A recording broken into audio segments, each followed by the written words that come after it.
got into acting at a very early age. Like you were saying, I've done so much training in my past that has helped to this moment. So I feel like all that time on stage and all the classes definitely help with just stage presence. It's fun to talk about it in a positive, fun way where you're making people smile and laugh, and you kind of get to tell the story.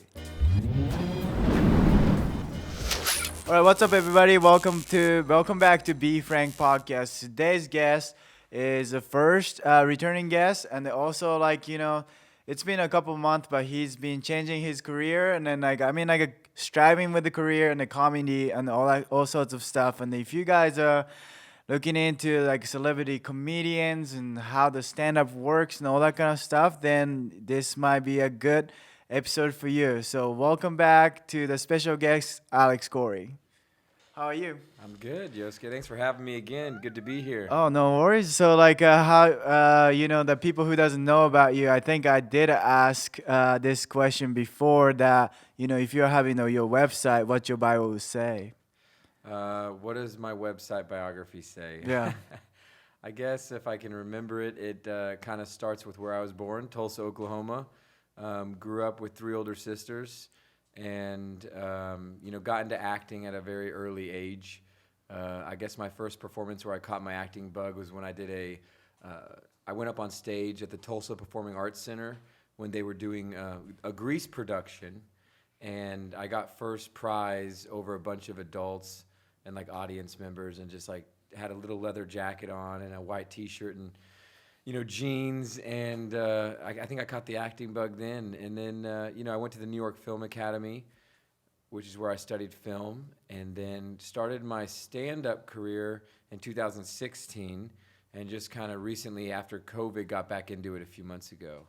Yeah, so that's crazy, right? Because we were talking about a couple months ago, you do a lot of different things, like a business, acting, filming, comedy, and impression, all that kind of stuff. And then we're talking about, let's just focus on one thing or whatever. And then you start doing stand-up. Like, walk me through, what was first stand-up going back to it, and then how was the mentality going into it? Right. So my mentality going into it was kind of a little nervous. Where did you go first? What was the venue? West Side Comedy. Yeah. So they had a class there that I signed up for because I wanted to get back into it and rip off the Band-Aid. And they had a great, 201 class because I had already done some stand-up, so I had a good kind of idea of like how to write jokes and stage presence, but I wanted to really structure my jokes and get a new set. So I went to West Side Comedy, and that was probably 3 or 4 months ago. And I took a class there, and after that I felt they had a showcase, and the showcase was at West Side Comedy, and it went really well. So I decided to keep doing more and more open mics again, and then Flappers Comedy Club in Burbank, California is very famous. It's up there with the Laugh Factory and the Comedy Store, and they have audition open mics. So I went to that, and my first time back in years, I booked it, and now I've booked several shows there so far. Yeah, so it's fun. It's interesting to me, like whenever you tell me about like a comedy and stuff, like open mic, like you have to go there before they open, right? Yeah. And then you have to put name on the day drawn. Like you. Yeah. How's that work? Well, some are more straightforward. Some of them are kind of political, like who how often do you go there, and then you'll kind of make some friends, and they might be able to help pull your name from the bucket faster. But I do, I'll go up early to put my name in the bucket, and a lot of times, they'll draw from. Do you put like a multiple names or just? Yeah, once? like there's a lot of people there, and not everybody gets called. And open mics are really competitive because. Yeah, I wonder if you can just write your name like so many times you can just put it. Yeah. I've thought about that, but. I feel like once they start knowing who you are, and if they realize that you're bullshitting, that it's probably not a good look. Yeah, it would be funny probably, but yeah, just say write Kevin Hart on it. Yeah, like Kevin Hart coming to the stage. So then, if you don't get called, you just be there. Yeah, I mean, usually I'll sometimes I'll leave. Yeah. Because I'm like, man, or I'll try and go to another open mic. Yeah. in the city. The cool thing about Los Angeles is there's open mics everywhere. So I have a lot of different options. Yeah. So when they get booked, like how's that work? So with Flappers, it was a open mic audition, which was nice. So I got to be in front of the booking agent, and then after that, he talks to everybody and gives them your notes. And the first time I went back, he just asked if I was available for a certain day, and then so that was fantastic. I guess and it's only 2 minutes audition, so you don't get a lot of time to show. Like, you got to know exactly what joke or jokes you're gonna say, and you don't want to run over the time. Yeah. Do you guys have like a stopwatch? So there's a light that comes on in the very back of the theater or the club. Okay. And it's usually like a red light or a white light, and it comes on about a minute before you have to get off, before your time's up. Oh, gotcha. And every show can be different. Some open mics are 3 minutes, 4 minutes, 5, but when you start booking, they're more like 10 minutes, 15 minutes. Yeah, cause like I went to your show yesterday. Yeah. Breakdown Comedy Club. Yeah. And then I was noticing that because I don't know, like some people have a phone, some people doesn't have a phone on it, and they also like comedian grabs like a microphone stand and they put it in the back. Yep. And then they bring it back up. Yep. Like every person does it. Yes. Like what is that about? Well, when I took my first comedy class in Yeah. 2016, that was one of the first things they teach you. It's just good stage presence. You don't really want them. I feel like when you have like a microphone right in front of you, it's kind of like it kind of blocks you. And I feel like when you take the mic off, you set the stand behind you, and then it gives you kind of some room to take control over the stage. Some comics like to stand behind a mic. That's not really my style. I like to put it behind me. Yeah. So is that like they bring it back out because of like a 1 minute left, or like is that just like a closing? Like, hey, Yeah. I brought it back in. Say, stop begging me to finish it. Like, is that? Like I think it's just kind of like wrapping it up at the end of the set and getting it stage center for the next comedian, the next comic to come up, because everybody. Like I said, some might like to lean on the mic. Some will take it off and put it to the side and kind of like hang on it and move it. Yeah, but you can like practice and all that kind of stuff, Yeah. and then like I was like noticing like you trying new things and then all that kind of stuff, right? But like, what is your process, or like coming up the joke or whatever? Do you like write every day, or like what do you do? Yes, I try and write down a joke every day at least. I have like a million notes on my phone. Actually, I'll give you an example. So, like today I was writing one down, and it kind of looks like this. So, these are all the jokes that I've worked on. That is a million jokes. Just a million jokes. And, when it pops into my head, I'll write it down. And then... What did you write today? What did I write today? Yeah. Well, all right. I guess I'll give everybody a sneak peek. Yeah. But it's, like the crosswalks, the new crosswalks.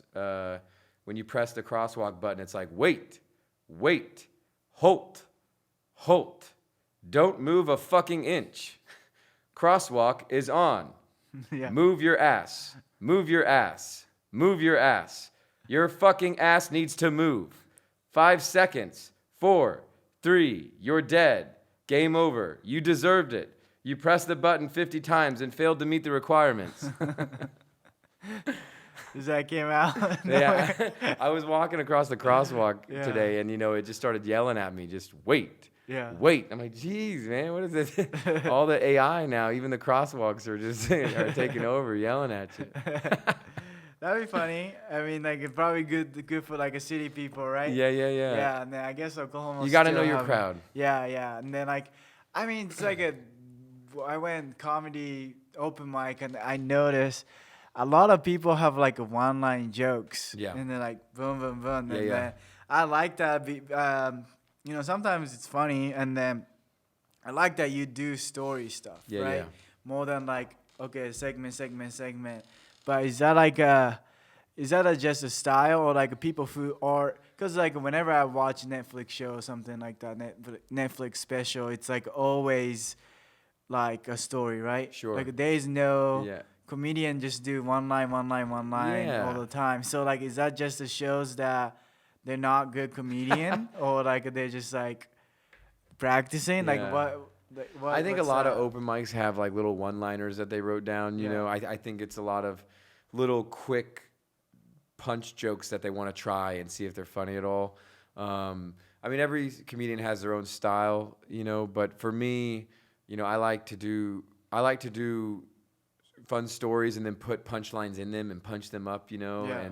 and have jokes inside the stories and inside the fun stories. And I also, you know, obviously I love doing impressions, so I'll always kind of think of a few jokes where I might be able to, you know, showcase that, or ask the audience for some suggestions, like if they want to, you know, hear some celebrity impressions or something Yeah. like that. But yeah, I think a lot of times those jokes that you're talking about, those little one-liners, you know, just those are like the workbook jokes that they come out with their workbook. Even for me with open mics, I've always tried to approach it like a mini special. Like I've always kind of wanted it to look like a mini Netflix special, even if it's 3 or 4 minutes. You know, like Yeah. the show you came to. I think I kind of opened up with an intro, kind of told them like my name, you know, a little bit about me, and then I think I roasted. I kind of did some crowd work with the front row people a little bit, Yeah. Yeah. and then did a couple stories and then a few impressions, and then the the stories that I did do kind of tied together. You know, if you recall. So I kind of like to have like a structure to it. Yeah. Yeah. Yeah. I mean, it's kind of funny, right? Because like having a podcast and talk about like hours is not that hard, right? Yeah. But like 3 minutes, it's like for the comedy show, it's like it's kind of like hard, right? But also like I don't know, there's a lot of things you can say in 3 minutes. Yeah. Like, is that like do you practice 3 minutes or like 6 minutes? Like, how do you practice? Yeah. Or? Well, the practice is the open mics. Oh, okay. So I mean, yeah. Sometimes I'll run a joke just to, you know, or I'll kind of try and memorize a set to make sure I know what I'm going to say. But then I'm always flexible when I'm up there, right? Like I always try and have it in my pocket, but then also work with the crowd and then kind of, you know, maybe bring in a joke that relates, but still kind of have, you know, a structure. Yeah, I mean, I think like the famous comedians and everybody I guess does go to, you know, like a Yeah. open mic and Yeah, it doesn't stop. I mean, that's the craft. That's the work. You have to keep going out there. Yeah. Because it's great networking and it's great experience. So every time I get up to an open mic, I can realize, you know, if one of my jokes, if it was too long for the time that I was given. So next time I'll either realize I might need to speed the joke up. Yeah. The timing of it might need to go faster, or I'll realize, okay, for those, maybe I don't use that joke for that time, you know. Right. So, you know, you kind of, after you build so many jokes and you've done it so many times at open mics, it's kind of like second nature. You can go, okay, I know how long this joke is. Or you know, if the light comes on and you know you have a minute left, you're like, okay, what can I get out in a minute, you know? Yeah. I mean, like, I think that like your stage presence and the confidence and all that stuff, that I think some things that I'm pretty sure you went to class and practice on, and then some people have it or don't have it. Yeah. Obviously, I think you have it. Thank you. And then like you know, like yesterday watching the comedy show, and then some people, it's just like, oh God, you know what I mean?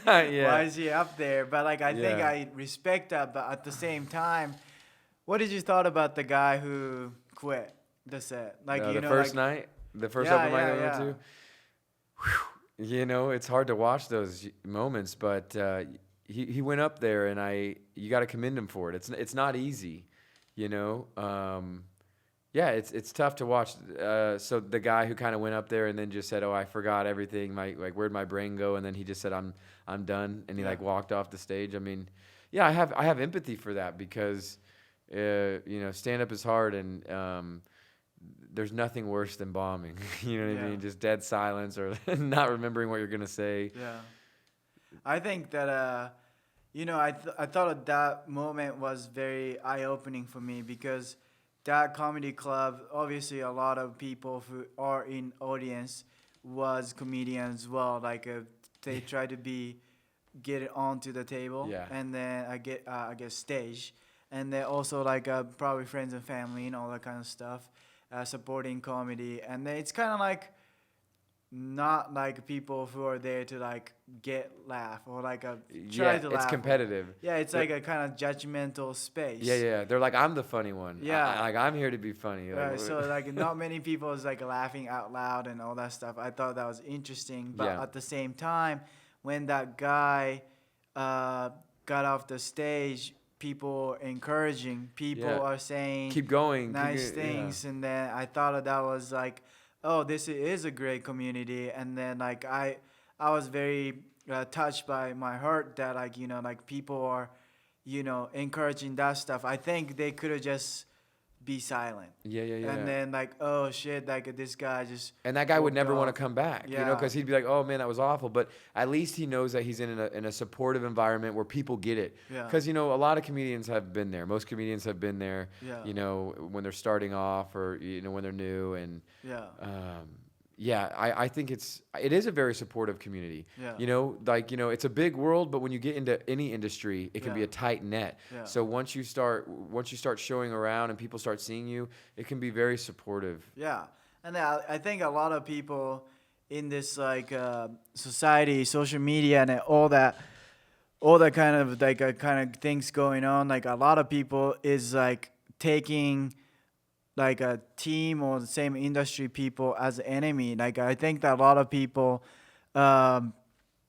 expect the people not nice. Yeah. So like I think that like people say some certain things and then they take it wrong way. Yeah. And then they I think the comedian, because I was thinking about those, looking at a comedian, and then like people might think that, oh, like this guy is not funny or whatever. People think not funny or whatever, and then if that's the mentality, and then like I could feel it. There's a guys get on the stage and then like they're just having fun, and then a lot of people laughing and all that kind of stuff, and then positive energy, and they're helping each other, and then I think the culture is like a shifting, and it was a very, very good thing to see. And then I see you have I've been seeing your social media and all that stuff, and a lot of your like a photo with a celebrity and all that stuff, and then you've been telling me that they're giving you met Sarah Silverman,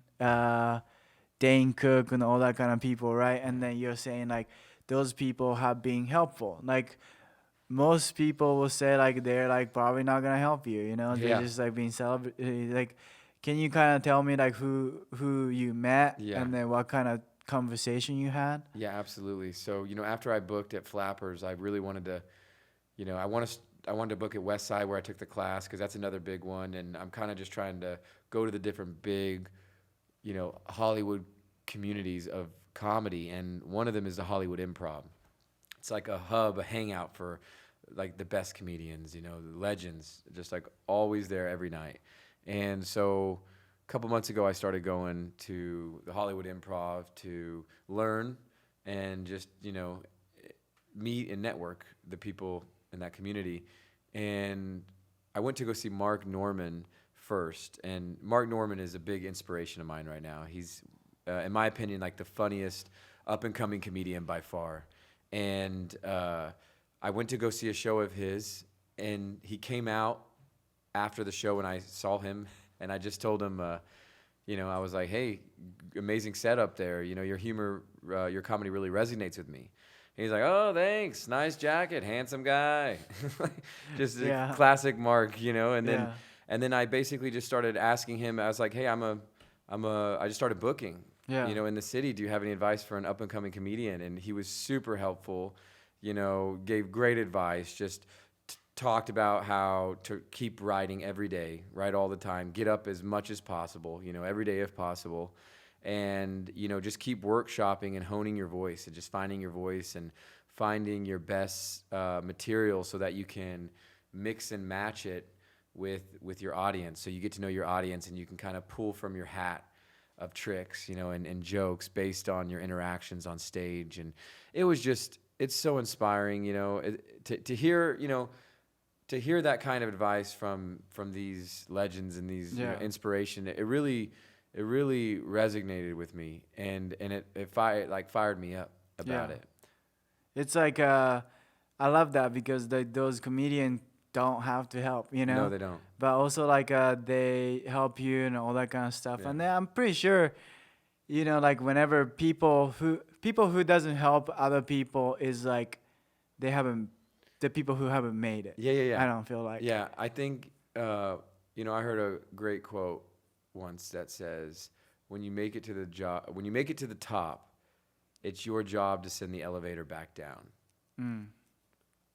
And I think that's true. I think it's you give back, Yeah. to the community and to the art. Yeah. I mean, didn't you say like you had a best talk with Dane Cook?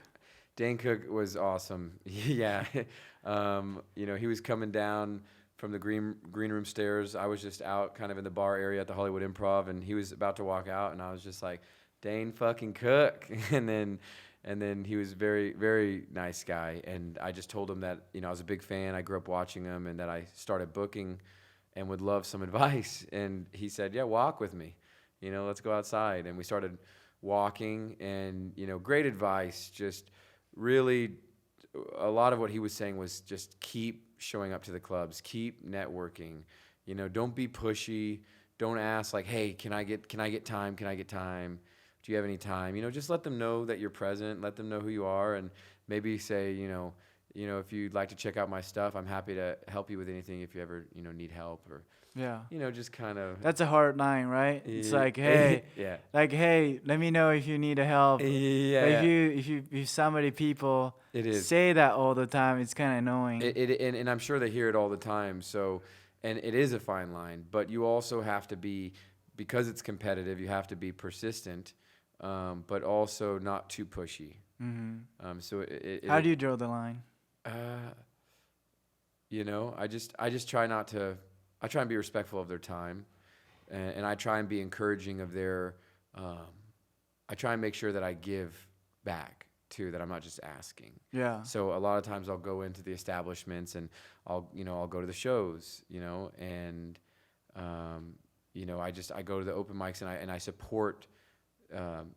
I support them, and I make it about them too. Like, how can I help them? Not just asking what they can do for me. And I'll go, and then if they have shows, because like one of the bookers at West Side Comedy, I go to some of his shows, so that way it's not just, hey, give me a show.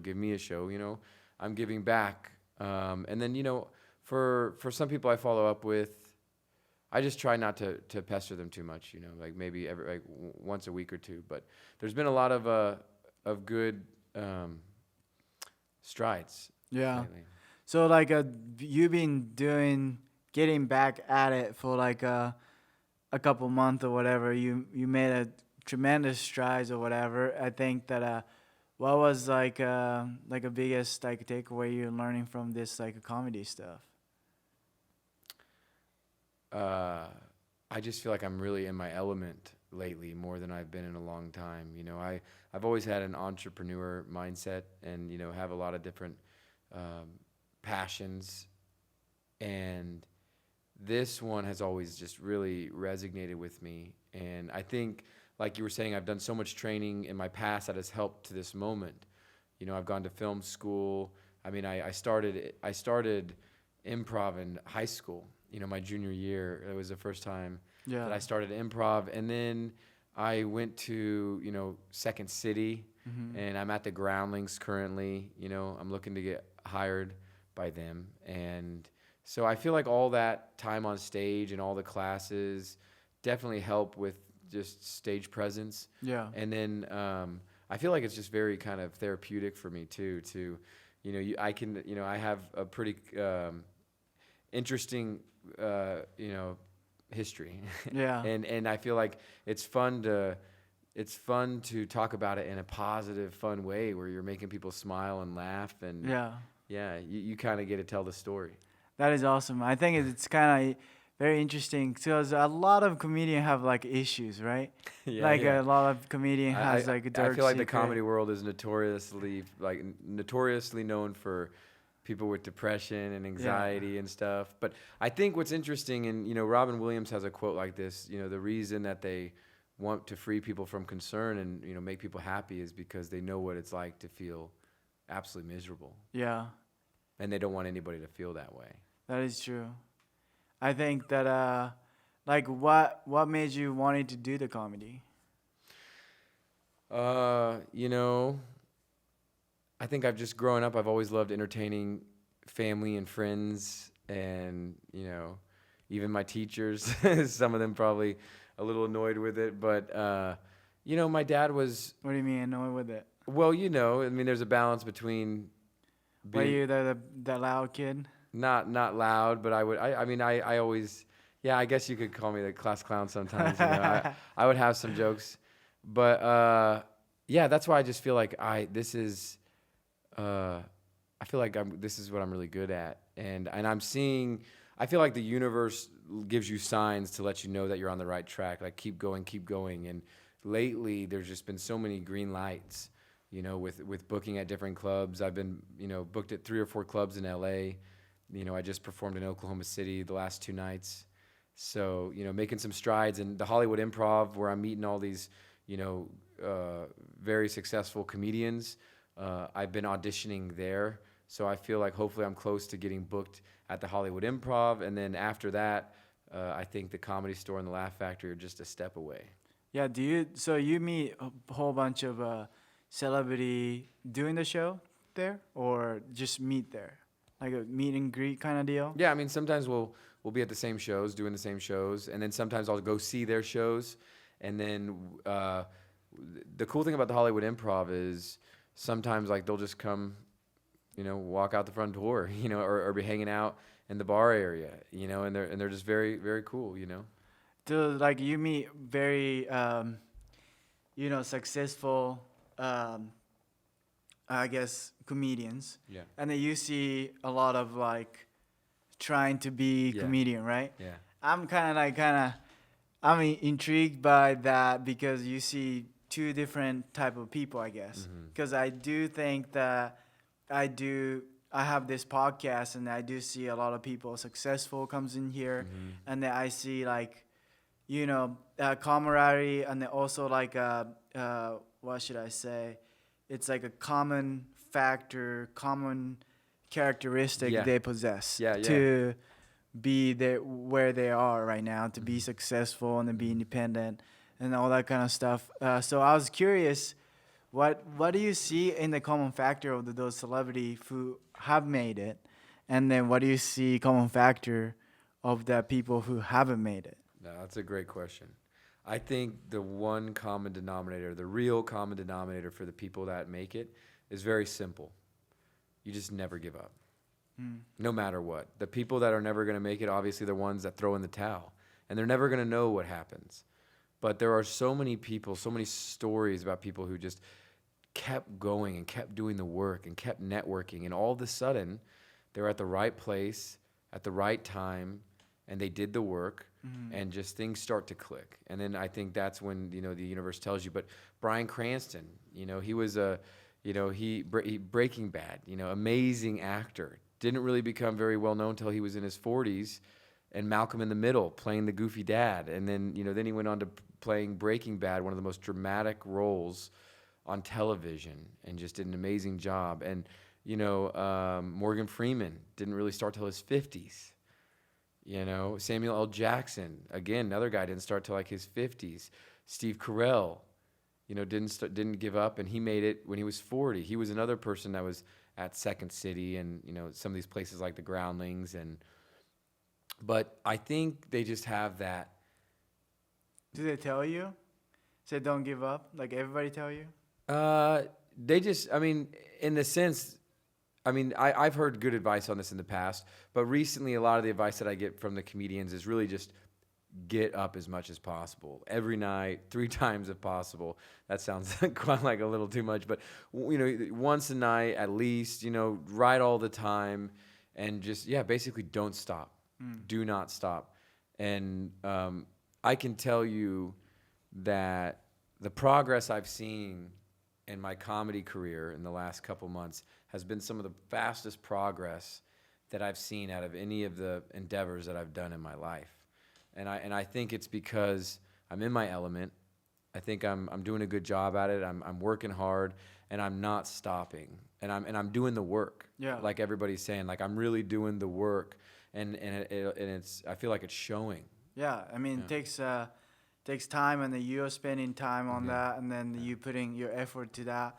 So like obviously you're gonna get better, you know what I mean? Yeah, yeah. And then you're not stopping, and you keep going, Yeah. and obviously you're gonna get somewhere, you know? Like even when I first started a few months ago, I was just the first time I got on stage, I was kind of okay, you got this. You've done this before. I was, a little bit good jitters. I think it's like I'm excited. I just like want to get out there. I want to do a good job. I think that kind of adrenaline is what helps you. It helps me. Like that's where I thrive. You know what I mean? Like kind of like riding that, that wave. Yeah. And but the more I keep doing it, the more comfortable I keep getting, and I just feel like I'm just like get me up there, give me some more time, Like I can't wait to keep trying my jokes. I can't keep waiting to get more time so that I can really tell, like have a special and tell like my story longer. You know what I mean? And, Yeah. and make these stories connect, and really make it a real rich experience for people coming to watch. And I think I'm getting there soon. But even last night, I'm starting to get like more comfortable with the crowd work. At first, I just kind of wanted to make sure I got my jokes out and that I remembered everything. Now I feel like I have, everything kind of in my tool belt to where I can kind of relax up there and start talking to people. And that's kind of what I'm working on now. Yeah, that's awesome, man. And then I think that it's kind of funny to me because of fitness and the comedy. It's kind of like kind of relate because Yeah, it's absolutely. like you have to kind of like be consistent, disciplined about it, and then like Got to get your reps in. yeah, it does. And then also like I was thinking that, I was talking to a fitness influencer the other day. I think that was probably yesterday.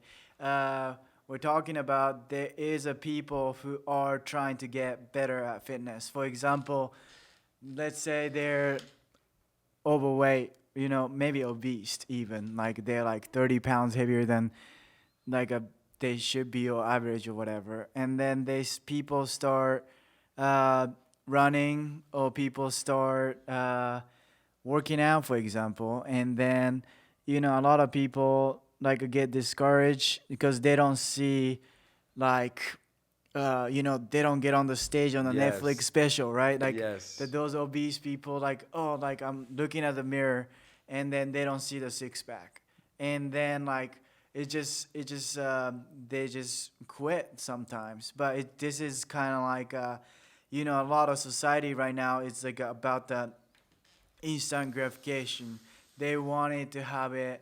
Oh, why am I not SNL? Why am I not Yes. on the Netflix special? Exactly. All that kind of stuff. And I think people are leaning towards that. But I think that I've listened to comedian talks about in the podcast or something like that. And then also I had a comedians here before that they're talking about, like 5-6 years getting no pay Yeah. is super normal. Yeah. You Even know? Mark Norman, because I was just telling, when I saw Mark Norman, I was like, man, you must be enjoying the ride, because he just has this incredible Yeah. Netflix special. Check it out, okay? Seriously, it's unbelievable. And I was like, man, you must be enjoying this ride. He's like, well, yeah, I have been. It took me 10. I was like, you honed your voice. I was like, your voice is just laser focused, man. And he's like, well, good. It took me 10 years. Yeah, great. Yeah, I'm pretty sure it did, Yeah. It does take time, and so that's why I feel like it's it's still a journey. There's a long road ahead, and all these little victories are just it's what I love the most. It's just I'm enjoying the process. Yeah. And I'm really trying to enjoy the journey, because a lot of times the comedians who make it will talk about this time in their life and meeting the big players and like what it was like hanging out with them at the clubs when they were up and coming. And Yeah. I feel like I just gotta keep my perspective good, because I'm in the time that a lot of people wish they could go back in, which is I feel like when they're getting started. Oh yeah, for sure. And then like I was what I was like thinking about that about fitness comparison to comedy Yeah. is that I think especially I was in the open mic yesterday. Mm-hmm. You know, like those people who are obese and stuff, and if I see somebody You mean who's the trying, obese people doing stand up? no, I mean like probably both. You know, maybe that guy's doing that stuff too, but you know, those kind of doing the diet, and then like they change the diet, even they're running or whatever. And then what I try to do now is whenever people are trying, and if I see any small progress of like maybe like their like face is slimmer, or like they're posting on Facebook that like, oh, I couldn't run at all, but now they can run like a mile or something. Yeah. And then like some people, those people need a validation so of the people noticing, because I tell people like first couple months nobody noticed, nobody cares. And then in second month, third month, if you just keep doing it, a lot of people of your friend group, you know, all that kind of stuff will In start 9 months, notice. everybody will notice. Yeah, exactly. So like I think I try to Yeah.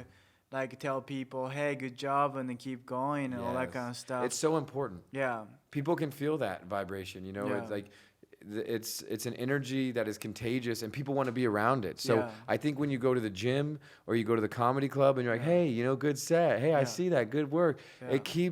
That's what it's all about, you know. Yeah. And it's fun to be a part of a community like that. It's Yeah. not about you. Yeah. It's about others, and that's what I realize as I'm doing more and more comedy. The more I make it about others, Yeah. and the more I just like have fun getting up there and trying to make everybody else enjoy themselves, it takes Yeah. a lot of the pressure off me. And I think that's what life's all about, Yeah. is others. I think that there is a guy I saw in the second night that you know, he was like, oh, like nobody cares, and then like, you know, like, but I tried it anyways. I Yeah. love that what he said. It's Yeah. like he knew he kind of Yeah, didn't do great, Yeah. but like also like he knew yeah, he's getting better. And then like I saw him outside, and I said, well, tonight was better, bro. And then Nice. he was like, he appreciate that. And That's then I think that a lot of, you know, people who are trying something, and then like even they suck sometimes. So I mean, like, because me and JC is like kind of like have a saying that lately is a sucking at something is the first thing to be better at something, you know. Yes. So I think that those like kind of that. people who has balls and then get up the Yeah. stage, and I think it's very, very interesting, you know. Yeah, I always like to. I think you saw. I'm always trying to, you know, cheer on the comics. You know, even if they're, you know, not doing, you know, too hot, because I know it's tough up there. You know, and also you want to keep the crowd having a good time. You know, you want people to have a good time. You Yeah. know, like be supportive of you. You know, because if you're supportive of them, they're probably going to help be supportive of you too. Yeah. And one thing I like that you mentioned is how he did talk about, oh, well, that didn't go too well, you know, or that didn't go as planned. Well, fuck that up. You know, sometimes like those moments, especially like when you're training when you're kind of workshopping stuff on open mics, it's very refreshing for the audience because you're being real. You know what I mean? You're kind of like, you know, you're being self-aware, and you're not kind of just like scripted, like just bombing the whole way through, you know, like sometimes it's actually a refreshing when it's kind of funny when they kind of acknowledge you, like, oh shit. You know what I mean? It's funny how also it's like a vulnerable stage, you know, and then it's like shows like whatever you do, little things on the stage is like people are looking at you. Yes. And then I think it's just like timing, or like not saying stuff, or like looking at audience, or confidence, stage presence, every single thing. Yeah. Is important to make it, I guess, good stage. I'm not a comedian, but like I'm just like was kind of like, why is that some people funny? Why is that not funny? Yeah, it's almost like a funny? science to it. You know, some people just have it or they don't. You know what I mean? Like, I feel like a lot of times, like having a little humorous bone in you is you know, innate. Yeah. But there is structure, there is formulas that help land the jokes, and when it, you know. I love the analogy between working out and comedy. Earlier this year, I completed my first marathon, and I feel like that was a big point in my life to let me realize, like, man, if you can run this, if you can do this and complete it, and you know, then you can, you know, it really let me feel like I wanted to keep moving forward and doing other goals. You know, it really made me excited. And then I thought, well, what is a goal that's like the most important to me? What is something that's going to help me get to where I really want to be as an actor, because you know, that's one of the most important things to me. And then I realized that comedy was a great medium for that, and I felt like I had skills for that with the Groundlings, and I've done some of it before, and so I really wanted to, you know, go full force into it, and I have, and it's definitely paying off. So yeah, I think just believe, like, you know, really believing in yourself, you know what I mean, and almost, it's like The Secret, like believing you're already there, you know what I mean, believe that you already have it, and then each show helps me instill that secret in me even more, because I'm like, yeah, like this is going well, I'm getting green lights, I'm getting good feedback, I'm getting booked, and so I definitely think, to your point, that, you know, health, fitness, discipline, you know, go hand in hand. Yeah, for sure. I mean, I love that. I mean, like, honestly, and then another aspect is mental health, right? And then, like, honestly, yeah, I mean, like, it's a big part of it. Especially this one, especially in comedy. Yeah, I mean, like, people are going through that stuff, and then I think that I was listening to a podcast this morning. He's a rapper, Russ. I don't know if you know him, but like, so he was talking about, you know, he won Grammy, he's on the Forbes list, and he made it pretty much, right? And then he's like, well, but it's not makes me happy internally, and then he's like, well, I did all the grow up, but like he's like, I need to do the grow down. And then what he meant by it is like he would rather have the, you know, fame and money and all that kind of stuff rather than the alternative life. Yeah. But whatever it was broken to get to that point was like, it's not fixed. It wasn't fixed. That's such a good point. It's like that, you know, I think he was saying that, you know, you are not the man, or you're not strong man, or you even a man if you can't face yourself. Oh, it's so true. And then like it is kind of funny to me right now. It's like a lot of the things going on in life and all that stuff. And then there's you know, I feel blessed to have a team. I feel blessed to have, you know, like a freedom and all that kind of stuff. Amen. To be able to do podcasts like this and Yeah. YouTube, and then like, you know, meet all the clients and the travel and all that stuff. It's right? awesome, man. Life is good. You're doing great. Yeah, but like it's kind of like, well, now is the time to work on myself. And then I've been Yes. working on a lot about mental health, of also like putting boundary to what I say yes, what I say no. If I'm saying yes, I'm saying no to something. Yes. And then like it's just funny to me. It's like you know, I see that those like people who are grinding on the comedy, like especially, I thought about that, like, well, hopefully, you know, like it's like a lot of, you know, the comics and then fitness and all the people, and then society is like fast, you know, like fascinated by all sorts of external stuff. But I think it would be cool if I can put like a little bit light towards to internal side of things. Yeah. You know? It's so important. Yeah. It's so important.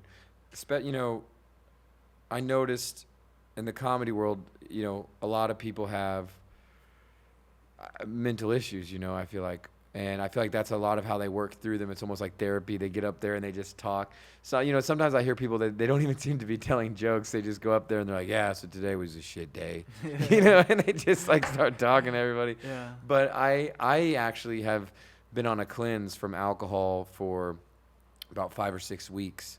And so I haven't, you know, all the shows I've been doing have been sober. Mm-hmm. And it's been really rewarding, because I wanted to challenge myself just to, you know, just to make sure I can do it totally set, you know, at default. Yeah. And I feel like it's a great practice. And my motivation has been just more than ever right now, especially when it comes to comedy, and my focus and my clarity and my ability to juggle, you know, my professional career and hospitality and, you know, my acting career I've been able to take things in more stride, you know,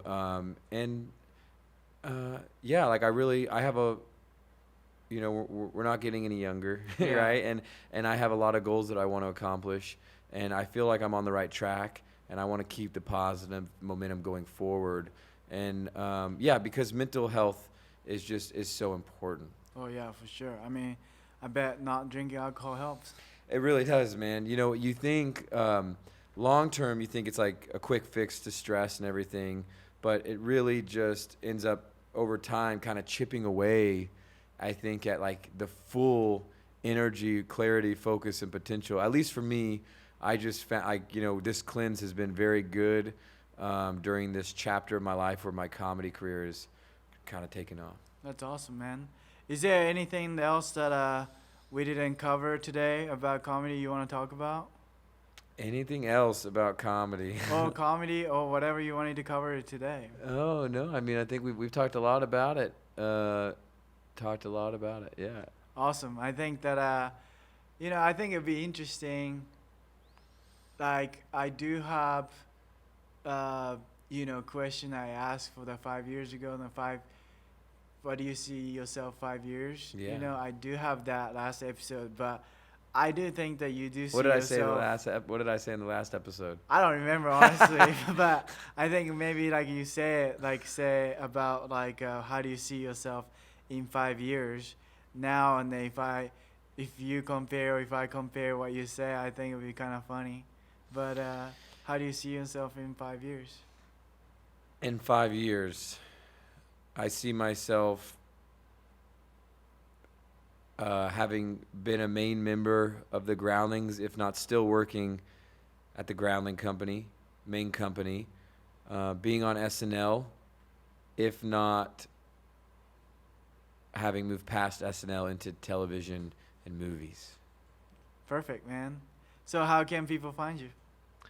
Or support you? All over Instagram. My handle is @AlexCoury, Coury. TikTok, Instagram, Facebook, Twitter. You know the drill. You and your team helped me with a lot of the marketing. But you gotta tell the audience, right? @AlexCoury. Yeah, it's funny because you say that at the end of your show, Coury. Coury. Why is that? Oh, Because they'll be like, if they type in Coury, if I say Alex Coury, they're gonna type in Cory, and then they might not find me as easily. Or people think, they'll say Coury. Yeah. So I just Alex Coury. Stephen Curry or something. Yeah, makes sense. Exactly. Yeah, but I mean, last 3 months or so, it's not even like instant gratification or whatever, but I think I see so much progress on your comedy career, and then Thanks, man. I think that it's awesome to see, and I'm proud of you doing that stuff. Thanks, and